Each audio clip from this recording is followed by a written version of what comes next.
कैसे आप लोग? आज थोड़ा सा विलम्ब हो गया आने में, उसके लिए क्षमा चाहते हैं। चलिए आगे बढ़ते हैं हम लोग।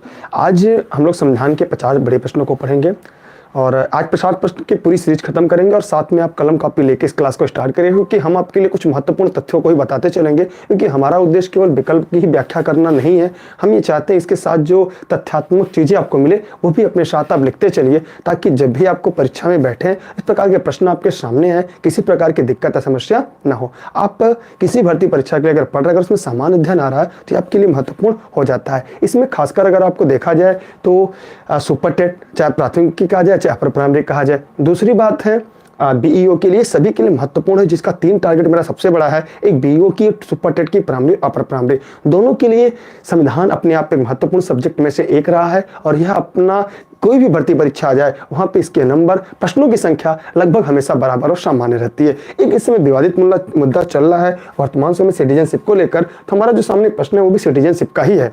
अगर पूछा जाए कि नागरिकता क्या है, सभी जगह हम इसकी व्याख्या पूर्ण रूप से करते हैं।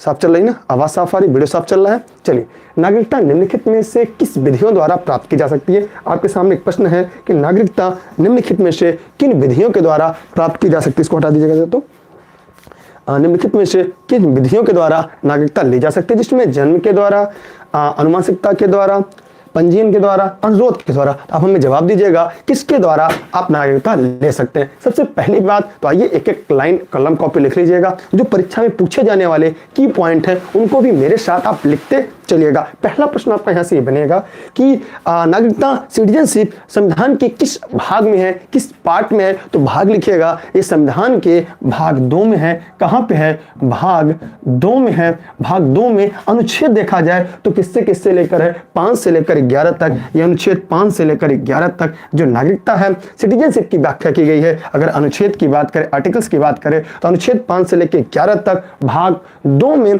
हमारे भारतीय संविधान में नागरिकता का वर्णन किया गया था। कभी हम इसके बाद जब हम लोग क्लास पढ़ेंगे तो वहां पे इसकी संपूर्ण व्याख्या हम लोग और अच्छी तरीके से देख लेंगे। ठीक है, तो हम आगे बढ़ते हैं, एक एक करके अन्य तथ्यों पर भी हम प्रकाश डालते हैं। इसमें दिया है कि किसके द्वारा नागरिकता प्राप्त की जाती है? जन्म के द्वारा। यदि आपका जन्म भारत में हुआ है तो आप भारत के नागरिक हैं, उसके लिए टर्म्स एंड कंडीशन है। नागरिकता अधिनियम लिख लीजिएगा, जन्म द्वारा, जन्म से जो नागरिकता मिलती है ये कैसे मिलती है? नागरिकता अधिनियम 1955 की धारा 3A के अनुसार हमें जन्म से नागरिकता मिलती है। उसके लिए कई प्रकार के तथ्य हैं जो हम लोग क्लास में जब पढ़ेंगे तो हम इसको डिस्कस करेंगे। दूसरा है अनुवांशिकता के द्वारा। अनुवांशिकता का तात्पर्य यहाँ पे विरासत के द्वारा, वंशानुक्रम के द्वारा, वंशज के आधार पर। यदि आपके माता पिता भारतीय हैं तो ये भी देखेंगे ये वंश क्रम या वंश परंपरा की ये धारा 4 जो नागरिकता अधिनियम 1955 की धारा 4 है उसके अंतर्गत अनुवांशिकता द्वारा मिलता है। फिर है पंजीयन के द्वारा। पंजीयन का मतलब क्या होता है? इसके भी 2 तथ्य होते हैं। पहला, देशीकरण से नागरिकता, माने किसी भी क्षेत्र का यदि देशीकरण कर दिया जाए तो उससे भी क्या मिलता है? वहां से भी आपको नागरिकता, सिटीजनशिप प्राप्त हो जाती है, जो धारा 5 के अंतर्गत आती है। ध्यान से देखिएगा, ये धारा 3 में आती है, ये धारा 4 में आती है और ये धारा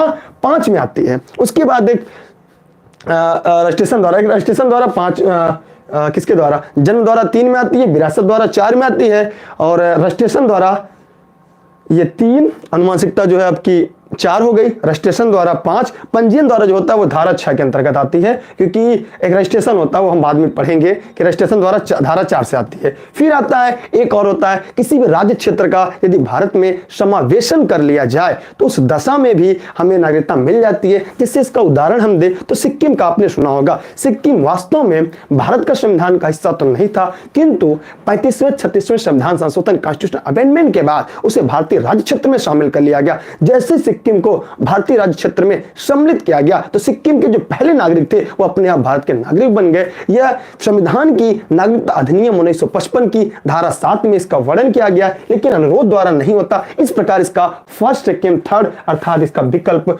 2 सही है। आप लोग स्वयं जुड़िएगा, अपने सभी साथियों को पूरी तरह से शेयर कर दीजिएगा। और ऑनलाइन क्लास जो चल रही है वो पेड क्लास वो 16 तारीख से प्रॉपर रूप में स्टार्ट हो जाएगी, जिसकी नोटिफिकेशन हम आपको पूरी इसकी समय सारणी आपको हम उपलब्ध करा देंगे। यहां से आप स्क्रीनशॉट ले लीजिएगा अगर आपको महत्वपूर्ण लगे तो। आगे बढ़ते हैं अगले प्रश्न के लिए। अगला है यदि कोई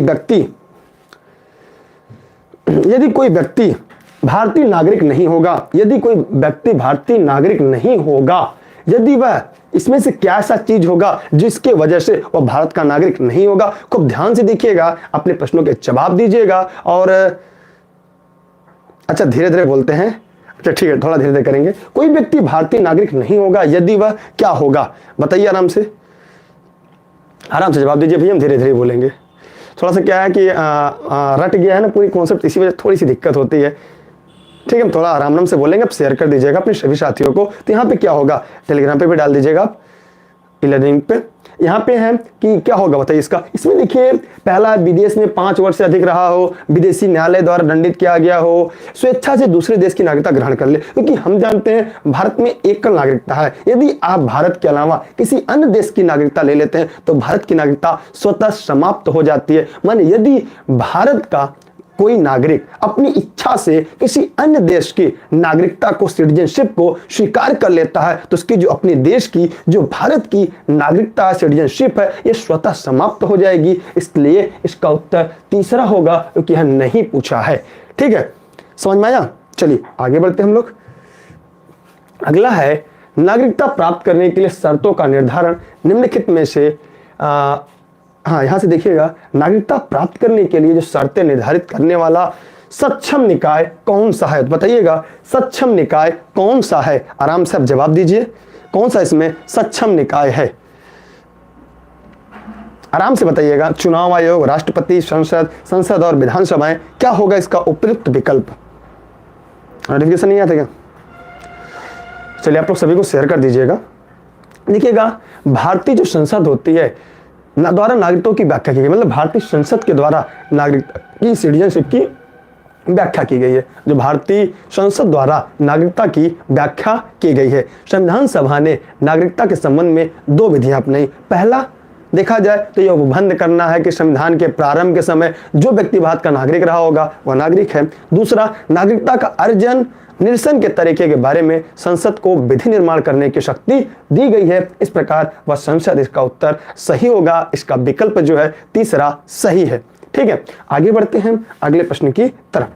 अगला प्रश्न हमारा आता है, दोहरी नागरिकता निम्न में से किसकी विशेषता है? यहां पे देखिए, दोहरी नागरिकता निम्न में से किसकी विशेषता है? तो आप आराम से जवाब दीजिएगा कि दोहरी नागरिकता निम्नलिखित में से किसकी एक सबसे प्रमुख विशेषता है?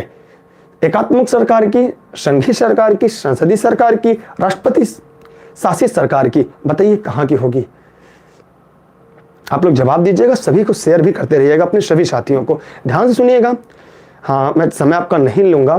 जो दोहरी नागरिकता होती है वो संघीय सरकार की सबसे प्रमुख विशेषता होती है। किसकी? संघीय सरकार की। ठीक है, क्या होती है? संघीय सरकार की एक प्रमुख विशेषता होती है। ठीक, अगर आप बीईओ की क्लास, केबीएस या सुपर टीटी के लिए अगर पढ़ रहे हैं तो इस वीडियो को पूरा लास्ट तक देखिएगा। ठीक, क्योंकि यह केवल प्रैक्टिस सेट की सीरीज ही नहीं है, यह आपके लिए सबसे बेहतर नंबर लाने में भी आपकी मदद करेगी। हमने ये देखा कि जो दोहरी नागरिकता होती है वह संघीय सरकार में इसकी प्रमुख विशेषता होती है। अगर देखा जाए, अनुच्छेद 5, 6, 8 के अधीन आने वाला व्यक्ति भारत का नागरिक नहीं होगा यदि वह किसी अन्य देश की नागरिकता ग्रहण कर लेता है। माने अगर कोई भी व्यक्ति किसी अन्य देश की नागरिकता ग्रहण कर लेता है तो उसकी भारत की जो नागरिकता है वो स्वयं क्या हो जाएगी? समाप्त हो जाएगी। ठीक है, हाँ, तो भारत की जो दोहरी नागरिकता का प्रावधान, इसलिए हम कह सकते हैं कि भारत में दोहरी नागरिकता का प्रावधान नहीं है। भारत में क्या है? जो दोहरी नागरिकता का कोई प्रावधान नहीं है। जबकि अमेरिका जैसे देश में दोहरी नागरिकता है, वहां राज्य और संघ की अलग अलग नागरिकता ग्रहण करनी पड़ती है। इसलिए इसका विकल्प जो है वो 2 सही है। पूछा है कि दोहरी नागरिकता निम्न में से किसकी विशेषता है? जो संघीय सरकार होती है उसकी विशेषता होती है। बफरिंग हो रहा है क्या? ठीक है, आप लोग बताइएगा क्या आवाज साफ आ रही, वीडियो साफ चल रहा है, या कोई समस्या आ रही है तो हमें बताइएगा कि हम आपको जो विधिवत व्याख्या कर रहे हैं आपकी परीक्षा के लिए सबसे उपयोगी है। ठीक, ये हम बाद में बात करेंगे कि इसमें क्या चाहिए। अभी आप पढ़ लीजिए, पढ़ते समय हम कोई बातें नहीं करेंगे। ठीक है, बहुत बहुत धन्यवाद आरती पाठक जी। अगले प्रश्न की तरफ अग्रसर होते हैं। अगला प्रश्न हमारे सामने है, भारतीय संविधान के निम्नलिखित में से किस अनुच्छेद द्वारा अस्पृश्यता, ये छुआछूत कहते हैं, का समाप्त की गई है? तो आइए इसके बारे में हम लोग थोड़ा सा जान लेते हैं। इसके सभी अनुच्छेद की हम पूरी व्याख्या करेंगे। ऐसा नहीं हम किसी एक अनुच्छेद के बारे में बताएंगे। यहाँ पे ये सबसे महत्वपूर्ण अनुच्छेद है जिसको कहते हैं संविधान की अनुच्छेद 17। इसके बारे में एक बड़ी बात बताएंगे कि जी हाँ, आप लोग साफ आवाज़ की संख्या बहुत ही कम है, क्या मतलब मामला है, क्या सही नहीं समझ में आ रहा है क्या? और स्लो पढ़ाएं। देखिए आइए, वैसे तो अगर अनुच्छेद 14 की बात करें तो विधि के समझ समता की बात करता है। ये अनुच्छेद 14 जो है, आर्टिकल 74 जो है, ये विधि के समझ समता की बात करता है। जबकि जो अनुच्छेद 15 है, धर्म, मूल वंश, जाति, लिंग, जन्म स्थान के आधार पर भेदभाव नहीं करता। जबकि अनुच्छेद 16 लोक नियोजन के विषय में नहीं है, लोक नियोजन के विषय में अवसर की क्षमता देता है। अनुच्छेद 17 जो है अस्पृश्यता का अंत करता है, जो मैंने 17 अनुच्छेद आपको बता दिया है। 18 है उपाधियों का अंत। 18 क्या होता है? उपाधियों का अंत। ये मौलिक अधिकार के अंतर्गत आते हैं, समानता के अधिकार के अंतर्गत आते हैं। जबकि अनुच्छेद 19 जो है, ये क्या है? राइट टू स्पीच, बोलने की स्वतंत्रता है, प्रेस की स्वतंत्रता, ये आर्टिकल 19 में है। इस प्रकार इस प्रश्न का जो उत्तर है वह क्या होगा? तीसरा होगा। लेकिन हम आपको पूरा तोड़ कर बता रहे हैं ताकि आप इसके अलावा भी, यदि राइट टू फ्रीडम, हाँ राइट टू फ्रीडम है, राइट टू फ्रीडम इसके अंतर्गत राइट टू स्पीच आता है, तो इसके अंतर्गत अगर आपके पास और भी प्रश्न आए, आपके लिए समस्याएं ना होने पाए। 16 तारीख से आपकी बीईओ की बैच, सुपर टेट की बैच, केवीएस की बैच स्टार्ट हो रही है। अगर आप उसके साथ जुड़ना चाहें तो आपका मोस्ट वेलकम है। लेकिन इस वीडियो को शेयर अपने सभी साथियों को जरूर कर दीजिएगा, ये मेरी रिक्वेस्ट है, ठीक है। आगे बढ़ते हैं हम लोग अगले प्रश्न की तरफ। अगला प्रश्न हमारा आता है कि भारतीय संविधान के मौलिक अधिकारों के अंतर्गत में से क्या सम्मिलित नहीं है? इसमें नहीं पूछा है, ध्यान से देखिएगा। मौलिक अधिकार संविधान की भाग 3 में अनुच्छेद 12 से लेकर 35 तक होगी। अगर यहाँ पे देखा जाए तो संविधान के मौलिक अधिकारों के अंतर्गत में से क्या क्या सम्मिलित नहीं है, तो हमें जरा बताइएगा क्या क्या सम्मिलित नहीं है। पहला, भाषण की स्वतंत्रता का अधिकार, ये आर्टिकल 19 में है, जहां पे ये कहा गया है कि प्रत्येक व्यक्ति को भाषण देने का, बोलने का, सभा करने का, आबाद रूप में भारत की किसी भी क्षेत्र में घूमने का, लेकिन बिना हथियार के सभा करने का। तो इसका मतलब ये तो सही कह रहा है। फिर विधि के समझ समता का अधिकार, ये भी है, अभी कुछ देर पहले हमने इसका उल्लेख किया था आर्टिकल 14 के तहत। फिर संविधान के संवैधानिक उपचार का अधिकार, ये भी है, आर्टिकल 32 में है, ये 14 में है, ये 19 में है। लेकिन बराबर काम करने के बराबर वेतन, ये है प्रिंसिपल ऑफ स्टेट, राज्य के नीति निर्देशक सिद्धांत के अंतर्गत आता है, ये मूलाधिकार के अंतर्गत नहीं आता। जो गलत है वही सही है, क्योंकि यहाँ पे नहीं पूछा है, इसलिए प्रश्न नंबर 6 का जो उपयुक्त विकल्प होगा वो चौथा होगा। कॉन्सेप्ट क्लियर हुआ या कोई समस्या है? भारतीय संविधान के मौलिक अधिकार के अंतर्गत बराबर काम के लिए बराबर वेतन देने का अधिकार, ये मूल अधिकार के अंतर्गत नहीं आता, इसलिए इसके सभी को भाषण की स्वतंत्रता का अधिकार यह आर्टिकल 19 के अंतर्गत आता है। जबकि विधि के समझ समता का अधिकार यह आर्टिकल 14 के अंतर्गत आता है। संवैधानिक उपचार का अधिकार, संवैधानिक उपचारों का अधिकार आर्टिकल 32 के अंतर्गत आता है। ये तीनों मूलाधिकार है, ये नीति निर्देशक सिद्धांत है। जबकि प्रश्न में पूछा है कौन सा मूलाधिकार नहीं है, तो नहीं क्या है? चौथा है। इसलिए आपका जो विकल्प है वो उसका चौथा डी सही है। कॉन्सेप्ट क्लियर हुआ? आप इसे लाइक कर दीजिएगा, अपने सभी साथियों को शेयर जरूर करिएगा, ठीक है। आगे बढ़ते हम लोग अगले प्रश्न की तरफ।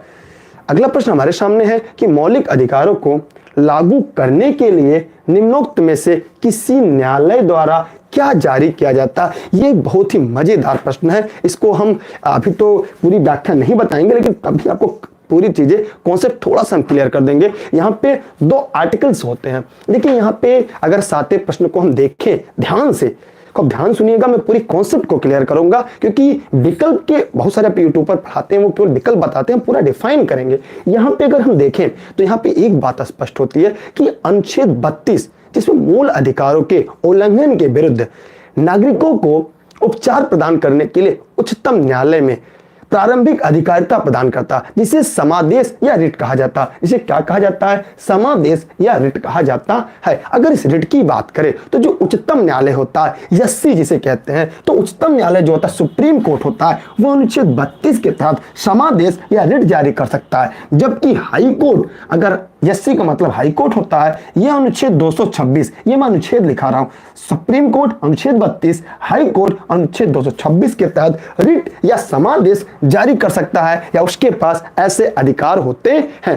तो क्या होगा, सुप्रीम कोर्ट 32। अगर हम देखें रिटों की संख्या तो रिट 5 प्रकार के होते हैं, जैसे मूल अधिकारी को रक्षा के लिए बंदी प्रत्यक्षीकरण, परमादेश, प्रतिषेध, उत्प्रेक्षण एवं अधिकार परीक्षा, ये संबंधित रिटें निकालने का अधिकार हमारे देश में केवल सुप्रीम कोर्ट और हाई कोर्ट के पास है। सुप्रीम कोर्ट आर्टिकल 32 अनुच्छेद 32 के तहत इसे डॉक्टर भीमराव अंबेडकर ने संविधान की आत्मा हृदय कहा था, जबकि हाई कोर्ट के पास अनुच्छेद 226 के तहत यह अधिकार दिया गया है। तो क्या यह प्रश्न आपको समझ में आ गया? अगर आ गया तो हम और आगे बढ़ें, क्योंकि हमारा उद्देश्य है हम केवल आपको प्रश्न का उत्तर नहीं बताएंगे, जितना ज्यादा हो सके हम आपको इसकी तोड़कर व्याख्या बताएंगे, ताकि इसके बाद आप किसी भी किताब से पढ़ें तो आपके कॉन्सेप्ट पूरी लाइफ टाइम क्लियर रहें। ठीक है, क्योंकि मेरा उद्देश्य यही है, क्योंकि मैं भी अभ्यर्थी हूं, मैं ये चाहता हूं कि आप इसके बाद जहां भी जाएं आप स्कोर करके आए। ठीक है। अच्छा, एक दिक्कत होती है, समस्या होती है, आप लोग बार बार कमेंट करते हैं स्पीड ज़्यादा के लिए, तो मैं क्षमा चाहता हूँ, थोड़ी सी दिक्कत होती है, क्योंकि कॉन्सेप्ट पूरा रट जाने की वजह से थोड़ी सी दिक्कत होती है कि देख के तो पढ़ाना नहीं है कि नकल मारना है, थोड़ा सा पढ़ पढ़ के पढ़ाओ, इसलिए दिक्कत होती है, थोड़ी स्पीड ज़्यादा है, आदत भी मेरी खराब है, उसके लिए हम क्षमा चाहते हैं। आगे बढ़ते हैं हम लोग अगले प्रश्न की तरफ। अगला प्रश्न, निम्नलिखित में से कौन सा मौलिक अधिकार नहीं है? प्रश्न को ध्यान से देखिएगा, निम्नलिखित में से कौन सा मौलिक अधिकार नहीं है? तो इसमें कौन सा फंडामेंटल राइट नहीं है, आप ध्यान से बताइएगा। एकदम कोई दिक्कत नहीं है, आराम से हम लोग पढ़ते हैं, हम प्रयास से करेंगे, आराम से 50 के 50 प्रश्न हल कराएंगे जी, 2 सीरीज एक ही दिन कराएंगे। इसमें पहला है समानता का अधिकार। समानता का अधिकार की अगर बात करें, देखिए यहाँ पे सबसे पहले एक लाइन में आपको बता देते हैं, पहले मूलाधिकार की संख्या 7 हुआ करती थी, तो संपत्ति का जो अधिकार है वो मौलिक अधिकार नहीं रह गया। जो संपत्ति का अधिकार है वो मौलिक अधिकार नहीं रह गया। अब आप कॉपी कलम निकाल लीजिए। ठीक है, अब आप कॉपी कलम निकाल लीजिए। अब जो जो मैं बोल रहा हूं तो आप ध्यान से लिखते चलिएगा। बीओ की रेगुलर क्लासेस 16 तारीख से चलेंगी और वो आपको पेड क्लास के रूप में मिलती रहेंगी, आपको कोई दिक्कत नहीं होगी वहां से। संपत्ति का अधिकार, अब ध्यान से लिखिएगा, संपत्ति का अधिकार संविधान बनते समय एक मौलिक अधिकार के रूप में था, लेकिन बाद में इसे मौलिक अधिकार से हटा दिया गया। अब हम मूल संविधान में 7 मौलिक अधिकार थे, किंतु 24वें संविधान संशोधन 1978 के द्वारा संपत्ति के अधिकार अनुच्छेद 31 और अनुच्छेद 19 से निकालकर उसे संविधान के अनुच्छेद 300 क में डाल दिया गया, जो एक अब लीगल राइट हो गया। पहले फंडामेंटल राइट से अब इसे एक लीगल राइट बना दिया गया। पहले क्या था, फंडामेंटल राइट था, अब इसे लीगल राइट बना दिया गया। अब वर्तमान समय में जो मूलाधिकार की संख्या है, फंडामेंटल राइट की संख्या है, उनकी संख्या 6 है। अगर देखें 6 कौन कौन सा है, पहला है समता या समानता का अधिकार। पहला है समता या समानता का अधिकार, यहाँ पे समता है जो अनुच्छेद 14 से लेके 18 तक है। दूसरा है स्वतंत्रता का अधिकार जो है 19 से लेके 22 तक। तीसरा है आपका शोषण के विरुद्ध जो अनुच्छेद 23 से लेकर 24 तक है। लिखते चलिएगा, शोषण के विरुद्ध 23 से 24 तक है, जबकि धार्मिक स्वतंत्रता का अधिकार जो है वो 25 से लेकर 28 तक है, धार्मिक स्वतंत्रता का अधिकार। फिर अंत में बचता है 5वां संस्कृति और शिक्षा संबंधित अधिकार जो 29 से 30 या 29-30 में। फिर लास्ट में जो छठा बचता है वो क्या है, अनुच्छेद 32 जिसे कहते हैं संवैधानिक उपचारों का अधिकार, जिसे अम्बेडकर जी ने आत्मा हृदय के रूप में कहा, जिससे रिट जारी की जा सकती है। कुछ देर पहले मैंने बताया था। इस प्रकार से हम प्रारंभ में 7 थे, लेकिन वर्तमान समय में जो फंडामेंटल राइट है, जो मूलाधिकार है, उनकी संख्या 6 हो गई है। और जो संपत्ति का अधिकार इसे लीगल राइट के तहत आर्टिकल 300 को या 300A में इसे रख दिया गया है। कॉन्सेप्ट क्लियर हुआ? अगर आप चाहें तो स्क्रीनशॉट कर सकते हैं, इसकी PDF अपने टेलीग्राम पे उपलब्ध करा देंगे जी। कोई समस्या अगर आप हो तो आप पूछ लीजिए, लेकिन बातें ना करिएगा। सीटेट की क्लास 1 फरवरी से स्टार्ट हो जाएगी। ठीक है, मेरा उद्देश्य क्या है कि आप अगर एक बार पढ़ें तो दोबारा अपने सभी साथियों को इस चैनल पर पढ़ने के लिए अग्रसर करें। बस मेरा एक ही उद्देश्य है। ठीक है, आगे बढ़ते हैं। बहुत सारे लोग कहते हैं बच्चा है ये क्या पढ़ाएगा, लेकिन उससे मतलब नहीं है, आपको सिलेक्शन से मतलब है, जो हम आपको सिलेक्शन दिलाएंगे। ठीक है, आगे देखते हैं कि भारतीय संविधान का अनुच्छेद 32 में से किससे संबंधित है? कुछ लोग कह रहे हैं रिपीट करने के, रिपीट करने से देखिए क्या है, मैं दोबारा भी प्रश्न आएंगे, मैं रिपीट कर दूंगा, आगे आएंगे। भारतीय संविधान का अनुच्छेद 32 निम्नलिखित में से क्या है? अभी जस्ट मैंने इसको पहले बताया, अगर आपने इसके पहले पढ़ा होगा तो आपको पूरी कॉन्सेप्ट क्लियर हो जाएगी। इसमें से क्या है? देखिए यहां पे क्या है, आर्टिकल अनुच्छेद 32 है वह संवैधानिक उपचारों का अधिकार है। क्या है? संवैधानिक उपचारों का अधिकार है। जस्ट अभी हमने बताया भारतीय संविधान की जो अनुच्छेद 32 है वह संवैधानिक उपचारों के अधिकार से संबंधित है। इसके अंतर्गत भाग 3 जो है, पार्ट 3 में मूल अधिकार को परिवर्तित कराने के लिए समुचित कार्यवाही द्वारा उच्चतम न्यायालय में क्षमा आदेश से समावेदन करने का अधिकार प्रत्याभूत किया गया। इसे डॉक्टर अंबेडकर जी ने संविधान की आत्मा और हृदय कहा था। जी हाँ, जिन्होंने तीसरा या सी बताया था उन सभी के जवाब सही थे। ठीक है, आगे बढ़ रहे हैं हम लोग, क्योंकि इसके बारे में इस सभी अनुच्छेद को मैंने इसके पहले बता दिया, इसलिए इस पे हम अपना डिबेट नहीं करेंगे। ये 23-24 है, ठीक है, ये आपका 14 से 18 है, अभी ऊपर मैंने जस्ट बताया था। आगे आते हैं, नागरिक समता का आशय क्या है? तो ये जवाब हम आप लोग से जानना चाहेंगे कि नागरिक समता का आशय क्या है। और इस वीडियो को शेयर करिएगा, अपने फेसबुक पे पोस्ट करिएगा, अपने टेलीग्राम पे, अपने व्हाट्सएप पे, अपने सभी ग्रुपों में शेयर करिएगा।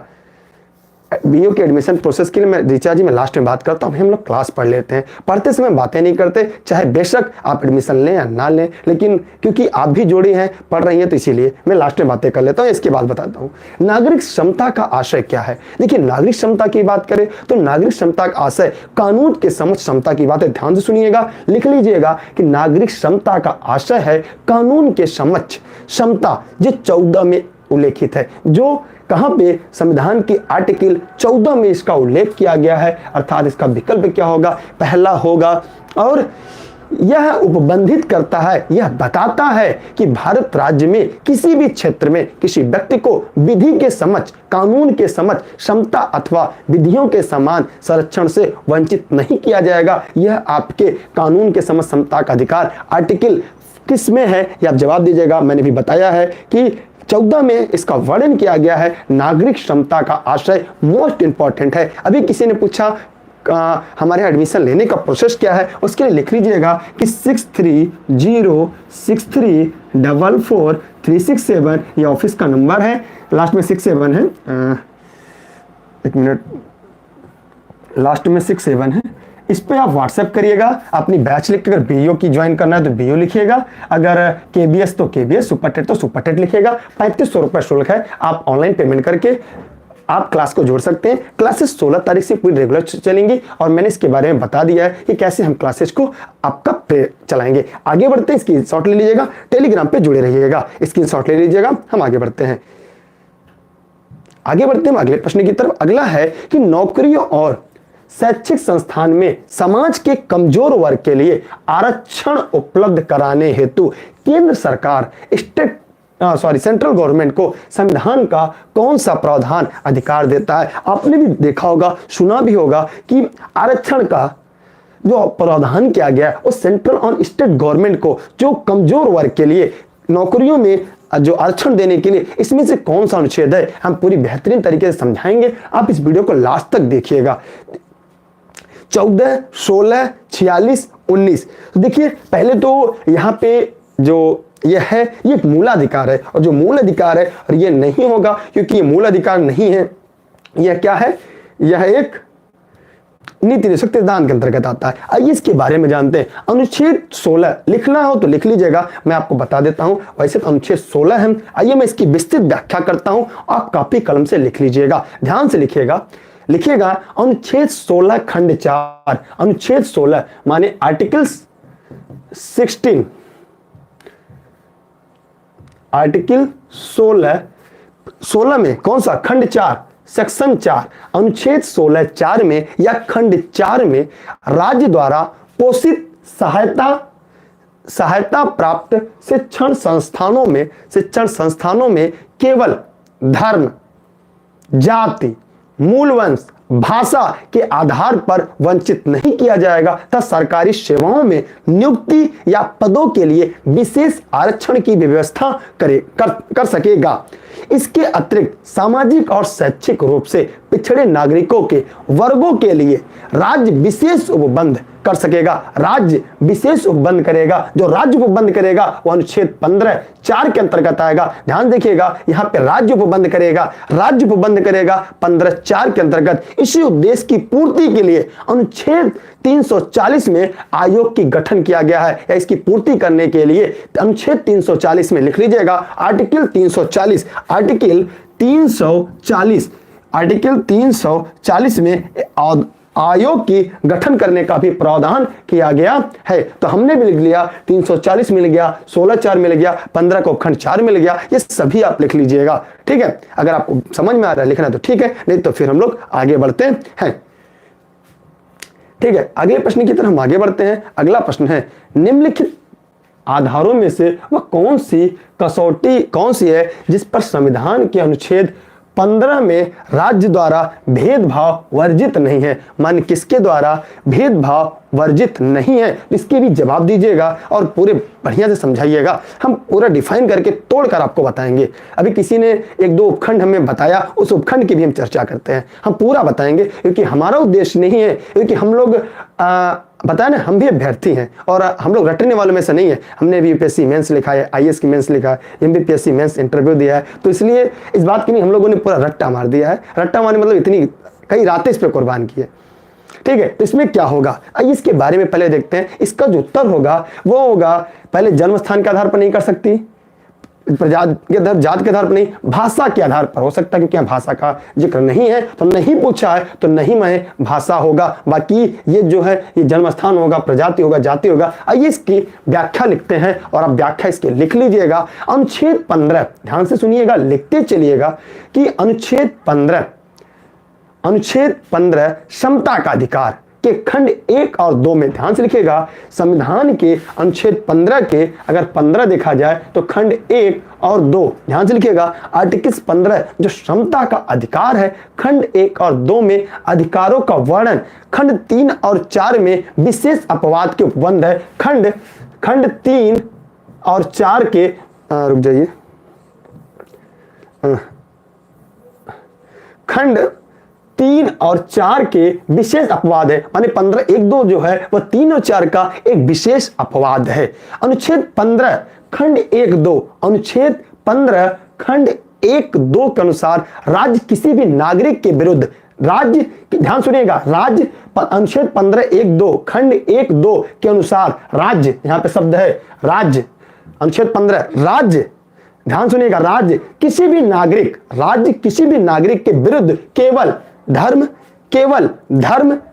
जाति, मूल वंश, लिंग, जन्म स्थान के आधार पर कोई भेदभाव नहीं करेगा। इन्हीं आधारों पर किसी भी नागरिक को दुकानों, सार्वजनिक भोजनालयों, होटल, सार्वजनिक मनोरंजन के स्थान पर प्रवेश तथा पूर्णतः भागता है। इसमें राज्य निधि से पोषित या साधारण जनता के प्रयोग के लिए समर्पित कुआं, तालाब, सड़क आदि के स्थानों पर प्रयोग पर निर्बंधन नहीं है। ठीक, इसका मतलब यह है कि जन्म, जाति, धर्म, मूल वंश आदि के आधार पर है, लेकिन भाषा के आधार पर नहीं होगा। इसलिए गलत है, और जो गलत है वही सही है, क्योंकि यहां पे लास्ट में नहीं पूछा है। इसलिए इसका उत्तर क्या होगा, तीसरा इसका सही होगा। ठीक, अगर आपको एनी डाउट हो तो आप पूछ सकते हैं, कि मैं ये प्रयास करूंगा कि मैं आपको पूरी तरह से तोड़कर बताऊं ताकि समस्याएं न आए। ठीक, आगे बढ़ रहे हैं अगले प्रश्न की तरफ से। अगर आपको कोई डाउट हो तो आप पूछ सकते हैं, वरना हम आगे बढ़ते हैं। ठीक, आप लास्ट तक देखिएगा तभी आपको कॉन्सेप्ट समझ में आएगा। कुछ लोग आएंगे, देखते हुए चले जाएंगे, उससे कोई मतलब नहीं है। हाई बाय मत करेगा, दूसरे को डिस्टर्ब मत करेगा, वरना आपको यहां से रिमूव कर दिया जाएगा। अगले प्रश्न की तरफ हम आगे बढ़ते हैं। अगला प्रश्न है, निम्नलिखित में से कौन सा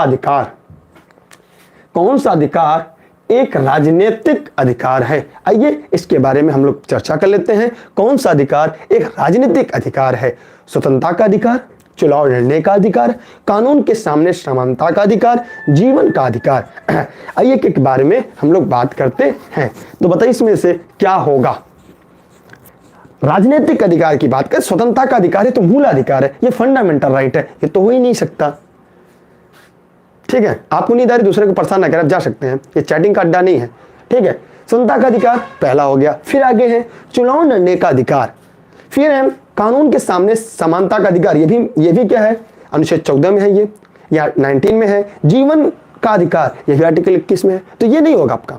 अब होता क्या है, अब बच्चा चुनाव लड़ने का अधिकार, यह एक राजनीतिक अधिकार है, यह एक राजनीतिक अधिकार है। अगर आप लिखना चाहें तो लिख लीजिए, चुनाव लड़ने का अधिकार एक राजनीतिक अधिकार है, जबकि 19 के अंतर्गत स्वतंत्रता का अधिकार आता है।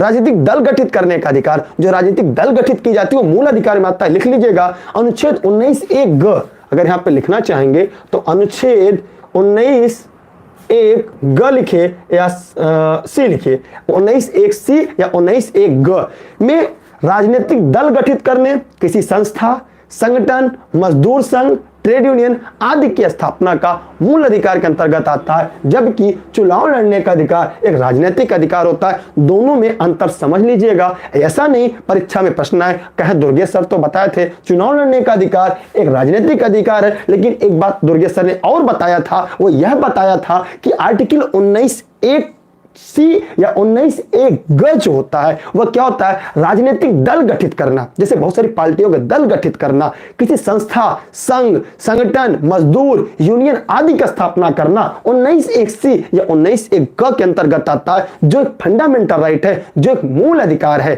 ठीक, कॉन्सेप्ट क्लियर हुआ? अगर क्लियर हो गया तो हम आगे बढ़े। कोई दिक्कत, कोई समस्या आपको? कोई दिक्कत नहीं ना? अच्छा, कुछ लोग कह रहे हैं बहुत ज्यादा। देखिए, सिलेक्शन अगर आपको लेना है तो हमें टॉप से ऊपर जाना होगा, हमें अपने जिंदगी का सबसे बेस्ट देना होगा, तब जाके सफलता आपको मिलेगी। नौकरी इतनी आसान नहीं जितना हम सोचते हैं, हमें सबसे ज्यादा मेहनत करनी होगी। और अगर आपको लगता है ज्यादा तो उसके लिए क्षमा चाहते हैं, क्योंकि अगर आपको लगता है तो हम और कम व्याख्या करें, हम केवल उत्तर बताते चल सकते हैं, इसका ये उत्तर, इसका ये उत्तर, लेकिन ऐसा करना आपके साथ उचित नहीं है, क्योंकि आप एक अधिकारी बनने के लिए सोच रहे हैं, आप एक अध्यापक बनने के लिए सोच रहे हैं, तो मैं आपके साथ छलावा नहीं कर सकता अन्य लोगों की तरह। आगे अगले प्रश्न की तरफ हम बढ़ते हैं। अगला है भारतीय संविधान का अनुच्छेद 19, भारतीय संविधान का अनुच्छेद 14 भारतीय नागरिकों को गारंटी देता है। देखिए, घुमा फिरा के सारे प्रश्न आ रहे हैं, मैं आपको इस तरह से पढ़ा दे रहा हूं कि कभी भी आपके पास प्रश्न आएगा गलत नहीं होगा।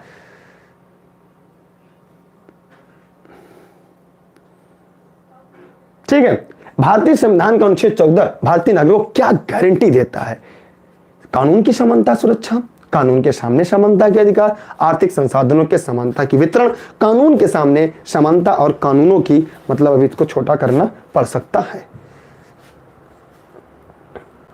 ताकि आपको भी पूरा प्रश्न दिखे। ये आपके सामने पूरा प्रश्न है, अब इसका जवाब दीजिएगा, इसका क्या होगा?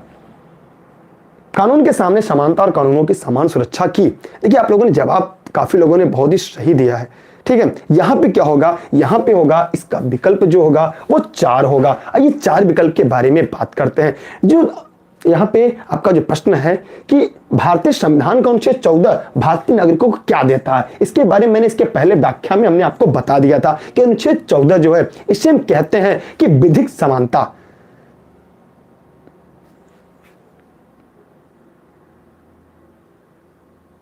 ठीक है, भारतीय संविधान का अनुच्छेद 14 क्या है, ध्यान सुनिएगा, विधिक समानता।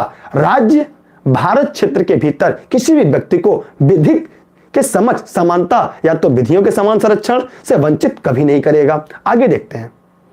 आगे अनुच्छेद 14 में सामान्य कथन है, किंतु इसका दर्शन व्यापक है। अनुच्छेद 15, 16, 17, 18 इसका विस्तार किया गया है। अनुच्छेद 15 के अंतर्गत मनमानी शक्तियों का भाव, प्रयोजित विधि आदि की व्याख्या की गई, लेकिन यहां पे जो होगा वो आपका क्या होगा, विकल्प का 4 होगा, डी सही होगा। ठीक है, आप लोग पढ़ लेंगे तो आपके पूरे जीवन काल आप याद रखेंगे कि आपने भी किसी को से पढ़ा था या प्रश्नों को व्याख्या कैसे की जाती है। ठीक है, यह आपके लिए सबसे ज्यादा महत्वपूर्ण हो जाएगा। और करंट अफेयर के लिए हम कल आपको डेट डाल देंगे। हफ्ते में आपको अब एक प्रैक्टिस सेट कराया जाएगा और साथ ही साथ हम करंट की भी क्लासेज आपको शुरू करेंगे। भारतीय संविधान का अनुच्छेद 19 प्रदान करता, ये जब मेरा एमपीपीसीएस मेंस था, जब मेरा एमपीपीसीएस का मेंस था तो वहां पे ये प्रश्न पूछा गया था। ठीक है, 200 शब्दों में। कहां पे? मेरा एमपी का जो खुद का मेरा मेंस था एमपीपीसीएस का, तो वहां पे प्रश्न पूछा गया था। आर्टिकल 19 को मैं बताऊंगा कैसे 200 शब्दों में लिखना था, लेकिन आज आपके सामने है। आपसे भी प्रयास करेंगे कि 200 शब्द नहीं, कम से कम 50 शब्दों में तो इसकी व्याख्या आपके लिए कर दे। भारतीय संविधान का अनुच्छेद 19 प्रदान करता है 6 स्वतंत्रता को, 7 स्वतंत्रता को, 8 और 9 क्या प्रदान करता है? आपको जानकर हैरानी होगी कि जो संपत्ति का अधिकार था वो भी कभी 19 और 31 में ही था। देखिए, हाँ, अनुच्छेद 19 में 6 स्वतंत्रताओं का उल्लेख किया गया है। कितने स्वतंत्रताओं का? लिखते चलिएगा, आपके लिए महत्वपूर्ण होगी। इसकी पीडीएफ तो मिल जाएगी, लेकिन उसकी व्याख्यात्मक हल आपको यही मिलेगी। अनुच्छेद 6 स्वतंत्रता का जो है, अनुच्छेद 19 में 6 स्वतंत्रताओं का उल्लेख किया गया है। प्रारंभ में इसमें 7 स्वतंत्रताएं थी। अगर देखा जाए तो 7 में कौन थी? क, ख, ग, घ, अंग, च।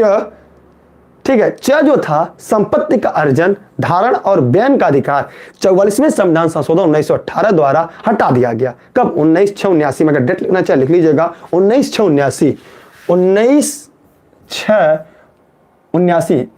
1979। उसमें जनता दल की सरकार थी। पहली बार देश में गैर कांग्रेसी सरकार बनी थी। पहली बार देश में गैर कांग्रेसी सरकार बनी थी, मतलब जिसका प्रधानमंत्री तो कांग्रेसी था लेकिन गैर कांग्रेसी सरकार थी। 1978 से 80 2 वर्ष के लिए सरकार बनी थी। शायद आपने भी पढ़ा होगा, जनता दल की सरकार पहली बार, इसके Morarji Desai prime minister of India हुए थे। तो उसी समय 16/6/1989 को इसे हटा दिया गया था, इसे एक विधिक अधिकार के रूप में दे दिया गया था। तो अब वर्तमान में 6 स्वतंत्रताएं हैं। किसमें? आर्टिकल 19 में। 44वां संविधान संशोधन 1978। जी, 78 में कॉन्स्टिट्यूशन अमेंडमेंट हुआ था, किंतु उसे जो हटा के पूरा किया गया था वो 19/6/1979।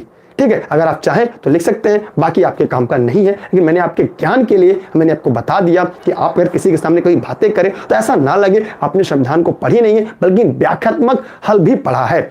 हाँ, सीटेडी क्लास 21 फरवरी से स्टार्ट हो जाएगी, मैं उसकी भी नोटिफिकेशन आपको दे देता हूं। पहले हम लोग बात कर लेते हैं, पढ़ लेते हैं। ठीक है, अगला प्रश्न है, भारत में मूल अधिकार फंडामेंटल राइट किस अधिकार के माध्यम से सुनिश्चित किए गए? आइए, बहुत ही मजेदार प्रश्न है।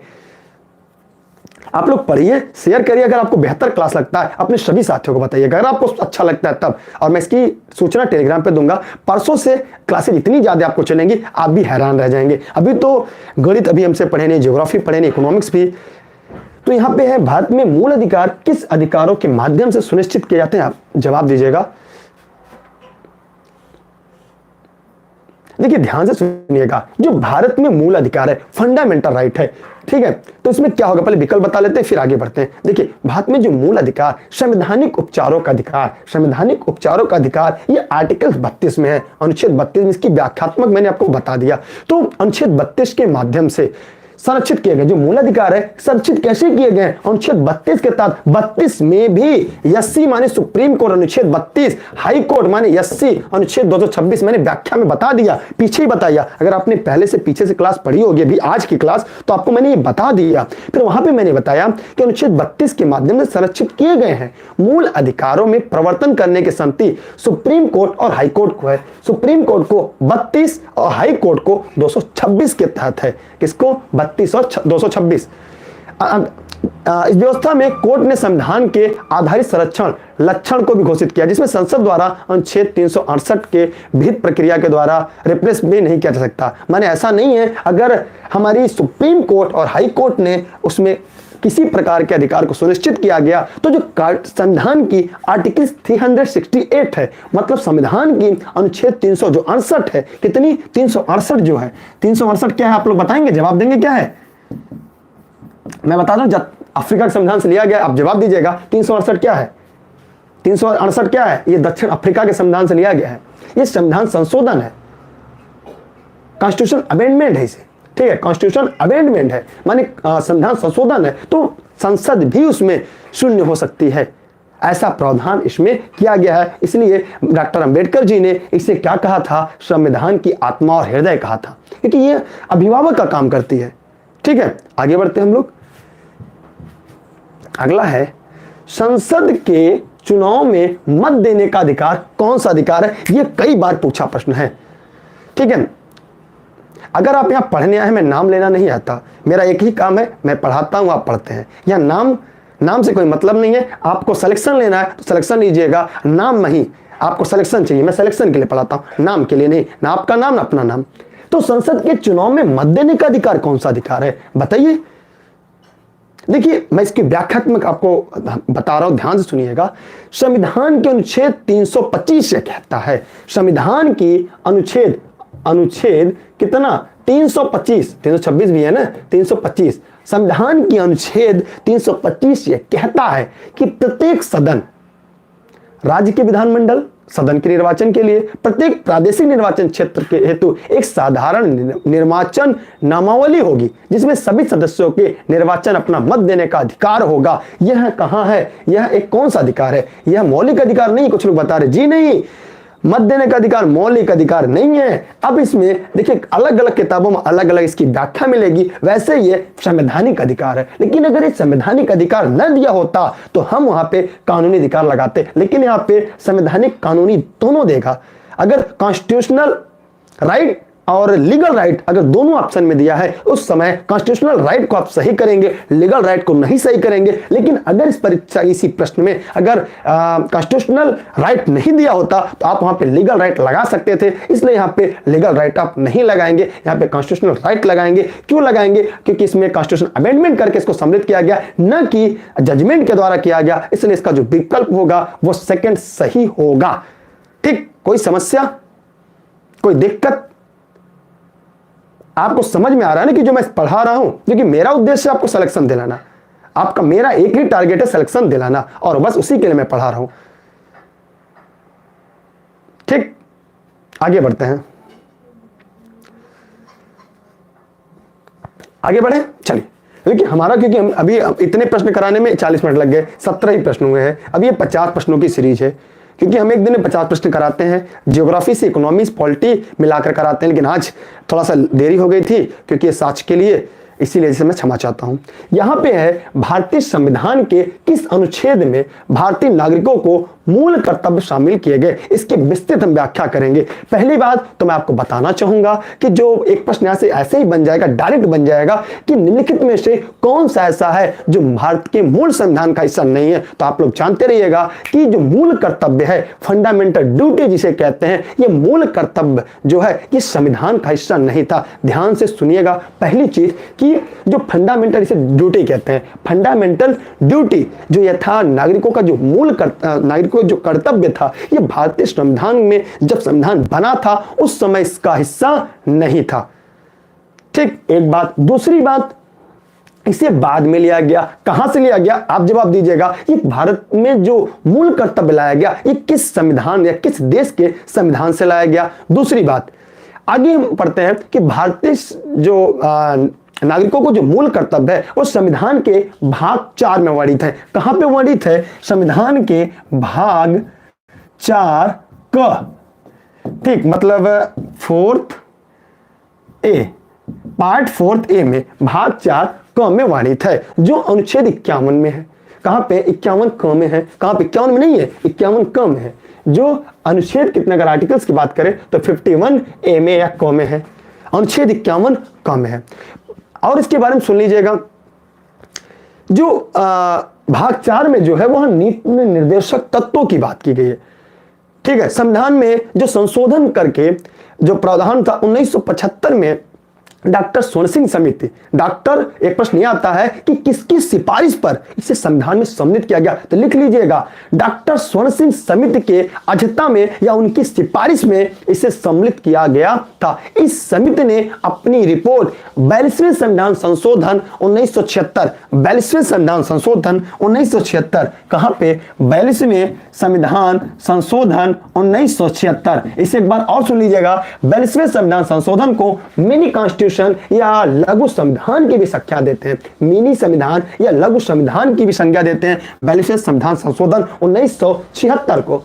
ठीक है, तो यहां पे भाग 4 और अनुच्छेद 51 क के रूप में जोड़ा गया। और एक बात और बता दे, जिस समय जोड़ा गया था उस समय इनकी संख्या, उनकी संख्या कितनी थी? 10 थी। लेकिन फिर 66वें संविधान संशोधन 2002, कॉन्स्टिट्यूशन अमेंडमेंट 86 2002 में राइट टू एजुकेशन माने शिक्षा का जो मूल अधिकार, फंडामेंटल राइट के तहत, और फिर फंडामेंटल ड्यूटी में भी 11वां जोड़ दिया गया, जहां पे कहा गया कि भारत के प्रत्येक अभिभावकों का यह कर्तव्य होगा कि अपने यहाँ आसपास 6 से 14 वर्ष तक के नागरिकों को विद्यालय तक पहुंचाएं। इस प्रकार वर्तमान समय में जो मूल कर्तव्य है उनकी कुल संख्या 11 हो जाती है। तो मैं आपको हर इतनी बड़ी व्याख्या कर दिया कि आपके प्रश्न बिहार से गलत नहीं होंगे। अगर कोई समस्या आपको आ रही है या कोई दिक्कत है तो बताइए।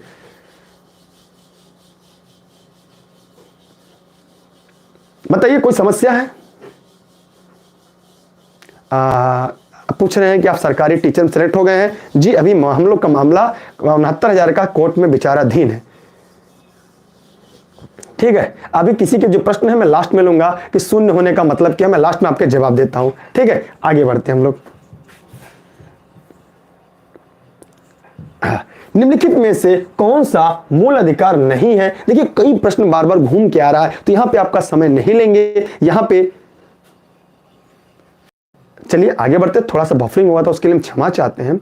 यहां पे देखिए हमें लगता है 50 प्रश्न आज नहीं करा पाएंगे, समय तो कौन सा मूल अधिकार नहीं है? तो एक बात है, संपत्ति का अधिकार यहाँ पे मूल अधिकार नहीं है, और जो गलत है वही सही, क्योंकि समय आपका नहीं लगे, इसकी व्याख्या हम ऊपर कर चुके हैं। ठीक है, आगे बढ़ रहे हैं हम लोग डायरेक्ट अगले प्रश्न की तरफ। अगला है कि भारतीय संविधान का कौन सा अनुच्छेद अस्पृश्यता का अंत उन्मूलन करता है, किसी भी एक रूप में इसका व्यवहार निषेध करता है? ये भी है अनुच्छेद 17। ये भी मैंने अभी पढ़ा दिया था, ऊपर मैंने इसकी व्याख्या भी कर दिया था, इसलिए यहाँ पे आपका समय हम नहीं लेंगे। ठीक, आगे बढ़ रहे हैं हम पढ़ाते समय बात नहीं करते, ऐसा आप लोग बता दिया करें। जब कोई बात करे या कोई सवाल पूछा करे आप जवाब दे दिया करें। आप लोग भी अगर रेगुलर क्लास वाले जो हैं वो, क्योंकि हमारे लिए टारगेट है सिलेक्शन आपका। बातें करने के लिए बहुत सारे यूट्यूब चैनल आपको मिलेंगे जहां पे आपको उत्तर बताते चलेंगे, आपसे खूब बातें करेंगे। मैं ये नहीं चाहता अगर कोई बाद में वीडियो देखे तो मुझे गाली दे, सर पढ़ाते कम है बातें ज्यादा करते हैं। ठीक है, हमारा एक ही उद्देश्य है, आपको सिलेक्शन दिलाना। यहाँ पे है संविधान के अनुच्छेद 17 और 18, अस्पृश्यता का अंत है और ये उपाधियों का अंत है, में व्यवस्था है। अब बताइए किसकी व्यवस्था है? सामाजिक समानता की, आर्थिक समानता की, राजनीतिक समानता की, धार्मिक समानता की। फिर आ गया, फिर हमने बताया था कि 14 से 18 तक क्या है? समानता का अधिकार है। तो कौन सा अधिकार होगा बताइए आप? मैंने इतना बढ़िया आपको व्याख्या करके बता दिया है, जहां पे आप तुरंत बता लेंगे सामाजिक समानता की बात कही गई है। यहाँ पे सभी समानता है, यहाँ पे भी समानता की बात कही। अब आप ये नहीं कह सकते मैं फलानवा राजा, मैं फलानवा ढिंका, ऐसा कुछ नहीं है। अब ऐसा कोई भी नहीं, पहले होते थे राजा, अब ऐसा नहीं है। ठीक है, इसका क्या होगा? ये होगा। इसकी मैंने बता दी इसलिए इसकी व्याख्या आप नहीं करेंगे। आगे बढ़ते हैं। अगला प्रश्न आपका आता है कि निम्नलिखित में से, हाँ थोड़ा छोटा करेंगे, बड़ी मजेदार सवाल है। निम्नलिखित में से किस मामले में उच्चतम न्यायालय ने माना था कि मौलिक अधिकारों में संशोधन नहीं किया जा सकता? मतलब कौन सा ऐसा इसमें से मामला है जिसमें यह माना था सुप्रीम कोर्ट ने या उच्चतम न्यायालय ने माना था कि फंडामेंटल राइट में अमेंडमेंट नहीं किया जा सकता, संशोधन नहीं किया जा सकता? बताइएगा। खूब ध्यान से बताएंगे हम, खूब ध्यान से सुनिएगा और आप कलम उठा के लिखते चलिएगा। और ये चैटिंग ना करिएगा क्योंकि मैं आपको बार बार बता चुका हूं। कोई पूछ रहा संशोधन कितने प्रकार का होता है? लास्ट में बताएंगे 3 प्रकार का होता है, वो सब लास्ट में बात करेंगे। आगे हम लोग बढ़ते हैं क्योंकि देखिए हमारे पास समय नहीं है। अभी तक 22 क्वेश्चन करा लिए हैं और 47 मिनट में हमने कराए हैं क्योंकि हम व्याख्यात्मक हल बताते हैं। यहाँ पे ध्यान से सुनिएगा। पहले इसका उत्तर बताना चाहेंगे या पहले बता दें इसका उत्तर क्या होगा? गोलकनाथ बनाम पंजाब राज्य। इसका उत्तर क्या होगा? गोलकनाथ बनाम पंजाब राज्य में 1967 में सुप्रीम कोर्ट ने यह व्यवस्था दी थी अपने पूर्ण निर्णय को पलटते हुए। ध्यान से सुनिएगा, ध्यान सुनिएगा, लिखते चलिएगा, ध्यान सुनिएगा, फिर उसके बाद में बात करता हूं। ठीक है, ध्यान सुनिएगा। गोलकनाथ बनाम पंजाब राज्य 1967 में सुप्रीम कोर्ट ने अपने ही निर्णय को उलटते हुए कहा था, पहला टॉपिक बना के लिखिए, पहला मूलाधिकार नैसर्गिक अधिकार है। पॉइंट नंबर 1, मूलाधिकार नैसर्गिक अधिकार है। दूसरा, संसद अनुच्छेद 368 की प्रक्रिया, संसद अनुच्छेद 368 की प्रक्रिया का अवलंबन से लेकर मूलाधिकारों में संशोधन नहीं कर सकती। तीसरा, अनुच्छेद 368 के अधीन पारित संशोधन विधि अनुच्छेद 13 के अर्थात विधि है, एक लॉ है।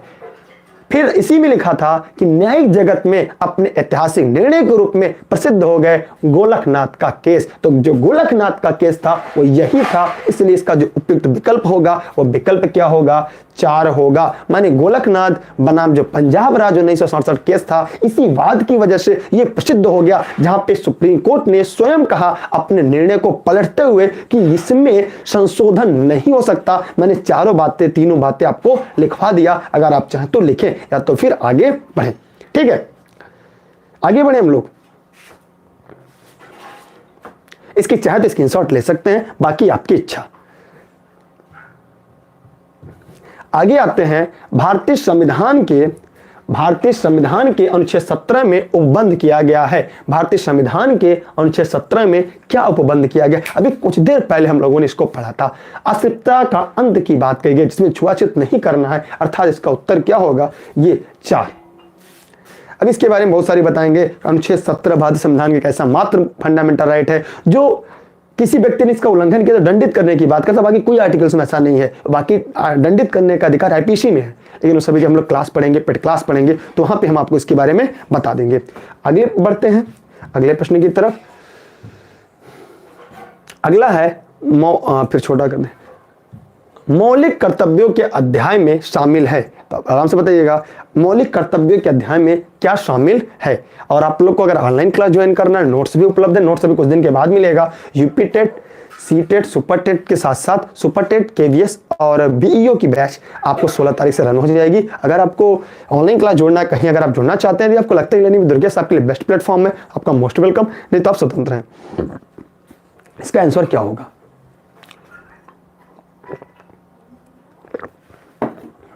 बताइए क्या होगा? देखिए, इसमें एक ही बात है, उन उदात्त आदर्शों को सौजन्य तथा अपनाने कर्तव्य जिन्होंने हमारे स्वतंत्रता आंदोलन को प्रेरित किया। आप चुनाव में मत देने का कर्तव्य है, ये नहीं है। लोगों में भ्रातृत्व भाव पैदा करने का कर्तव्य है, ये नहीं है। उन राजनीतिक दल के साथ बने रहने का कर्तव्य जिसके निकटतम पर किसी चुनाव लटका हो, ये नहीं है। इसका उत्तर ये है। ये भी मौलिक कर्तव्य में शामिल किया गया, 11 में से एक ये भी है। तो यहां पे क्या है? उन उदात्त आदर्शों को संयोजने तथा अपनाने का कर्तव्य जिन्होंने हमारे स्वतंत्रता आंदोलन को प्रेरित किया। तो इस प्रकार आपका जो उपयुक्त विकल्प है वो एक इसका सही होगा। ठीक है, आगे बढ़ते हैं हम लोग अगले टॉपिक की तरफ। अगला आपके सामने आता है, भारतीय संविधान को कौन से भाग में मौलिक अधिकार पर चर्चा की गई? मैंने कई बार बता दिया है, अगर अब बार बार वही आएगा तो फिर हमें भी खराब लगेगा बार बार वही चीजें बताने की। तो बताइए, मौलिक अधिकार की व्याख्या कहां की गई है? इन चारों के बारे में आप थोड़ा थोड़ा बताइए, और इसी के साथ हम सोचते हैं कि आज का क्लास भी ओवर कर दिया जाए। देखिए, यहाँ पे अगर हम भाग 1 की बात करते हैं तो भाग 1 में अनुच्छेद 1 से लेकर 4 है। यहाँ पे अनुच्छेद 1 से लेकर 4 है, जहाँ पे ये कहा गया है कि भारत राज्यों का संघ होगा। फिर यहाँ पे भाग 2 में कहा गया है अनुच्छेद 5 से लेकर 11 तक है, 5 से लेकर 11 तक है, जहां पे सिटीजनशिप नागरिकता की बात कही गई। भाग 3 है जो अनुच्छेद 12 से लेकर 35 तक है, जहां पे मूल अधिकार की बात कही गई, जो प्रश्न में आपके पूछा है। भाग 4 में अनुच्छेद 36 से लेकर 51 तक है, जो राज्य के नीति निर्देशक सिद्धांत है। आपके परीक्षा के प्रश्न के हिसाब से आपका विकल्प 3 सही होगा, भाग 3, क्योंकि यहाँ पे मौलिक अधिकार पूछा है, फंडामेंटल राइट पूछा है। मैंने कई बार बता दिया, क्योंकि पार्ट 4 जो है वो 36 से 51 नीति निर्देशक तत्व है। भाग 3 12 से 35 मूलाधिकार है। भाग 1 राज्यों का संघ 1 से 4 है, जबकि भाग 2 5 से लेकर 11 तक नागरिकता है, सिटीजनशिप है। ठीक, तो आप लोग बताइए, क्या आप लोग को यह कॉन्सेप्ट समझ में आ गया, या किसी प्रकार की किसी कोई दिक्कत हो रही है? तब उसी के हिसाब से हम लोग आगे काम करें, क्योंकि आपके लगभग ये 25 क्वेश्चन को सॉल्व किया हमने, जो मैंने 1 घंटे का समय ले लिया, जो कि बहुत ज्यादा समय है, लेकिन हमने इस 25 क्वेश्चन में आपके कम से कम 200 प्रश्नों को हमने तैयार कराया है। अगर ये आपके ऊपर है कि उन 200 प्रश्नों को आप किस तरह समझते हैं।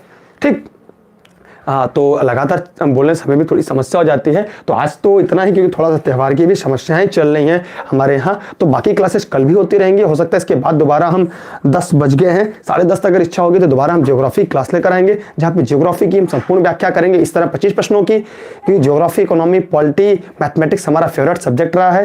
तो बहुत मैंने जो प्रश्नों की सीरीज लिया था उसकी व्याख्यात्मक हल भी मैंने आपके सामने प्रस्तुत किया। और हाँ, अगर आपको डेली क्लास लेनी है कि डेली क्लासेस चलेंगी, अभी तो क्लासेस थोड़ा त्यौहार की वजह से थोड़ी सी कम है।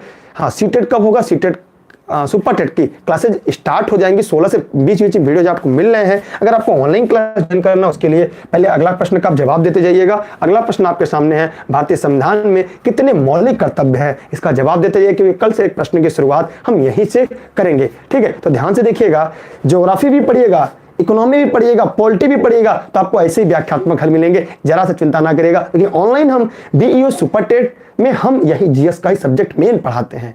और मैं इस बात की गारंटी लेता हूं कि हम आपको पूरा प्रयास करेंगे कि आपके मार्क्स बाहर से ना आने पाए। मुझे संस्कृत नहीं आती संस्कृत में नहीं आती, संस्कृत में खा जाता सीधा सीधा। ठीक है, तो यहाँ पे 6306344367 पे आप हमें व्हाट्सएप करिएगा, हमारे ऑफिस के नंबर पे, जहां पे आप अगर व्हाट्सएप करिए, कॉल ना करिएगा, कॉल करने से बचा करिए आप भी, जहां पे आपको ऑनलाइन क्लास चाहे आप बीईओ की करना है, चाहे आपको केवीएस की करना है, चाहे आपको सुपर टेट ही करना है, तो सभी क्लासेस आपकी रन कर जाएंगी 16 तारीख से। और हम ये क्लासेस तब तक पढ़ाएंगे जब तक कि आपकी परीक्षाएं पूरी तरह से खत्म ना हो जाए। माने हम ऐसा नहीं आपका दाखिला लेने के बाद हम ये कह देंगे हमारा कोर्स खत्म हो गया है, आपको नहीं पढ़ना है। जी नहीं, हम सतत रूप से कोर्स खत्म करने के बाद आपको प्रैक्टिस सेट के माध्यम से लगातार हम आपको क्लास उपलब्ध कराते रहेंगे। और रात की जो प्रैक्टिस सेट की सीरीज चल रही है ये लगातार सतत रूप से चलती रहेगी। और ठीक, तो आप सभी को बहुत बहुत धन्यवाद।